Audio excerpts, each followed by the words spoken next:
Okay, so there it is. New CV axle for a 2002 Subaru Forester.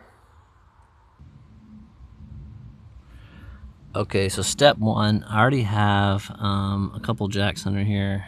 That one is level. I got a couple boards on the Subaru because it doesn't have the best jack points on it. Now, first step is what you're going to want to do is you're going to want to loosen this big ass. You want to break this nut free while you have the car on the ground with the weight.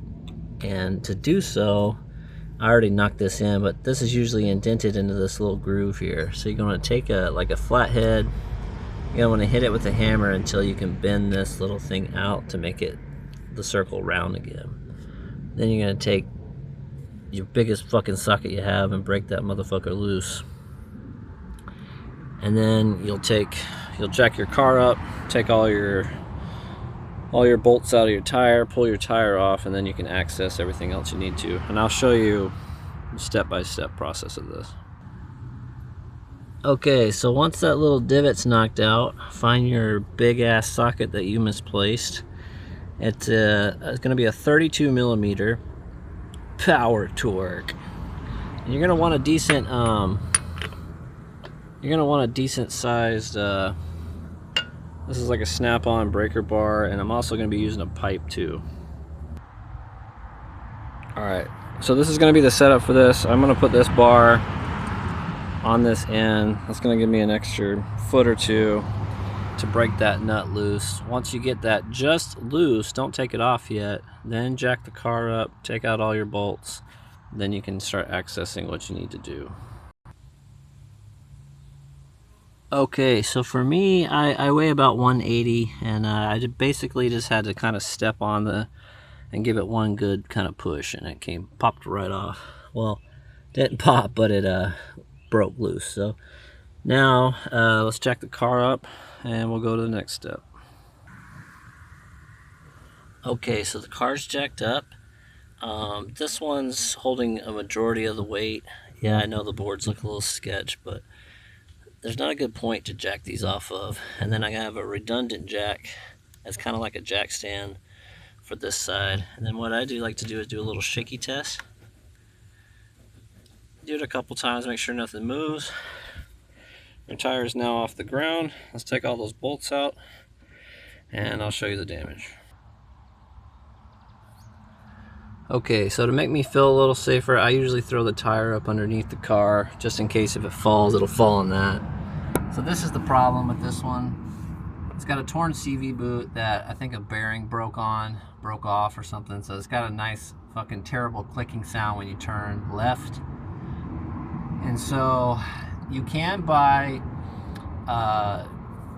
boot kit repairs, but it's almost as hard just to take this boot off and replace it as it is just to replace the whole axle.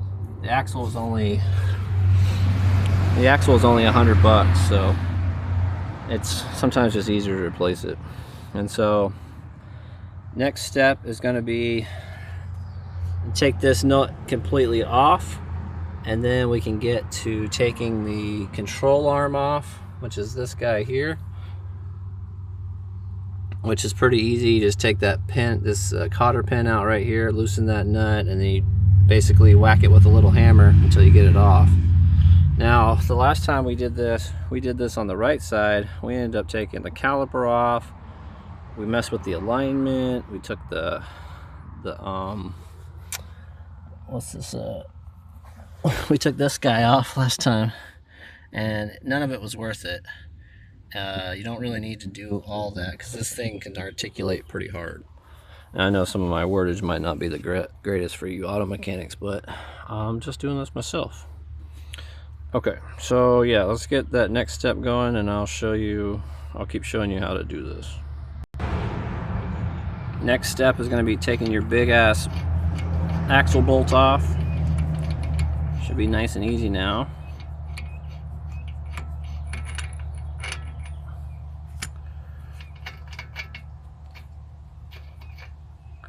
And that's what that looks like. A little bit of rusty crusties on it. And so then essentially you're gonna, after you take your control arm off, you can basically articulate this into a way where you can push the splines out of this your rotor assembly, and then your whole axle should pop off on this end, and then you're basically just going to unscrew it from that end.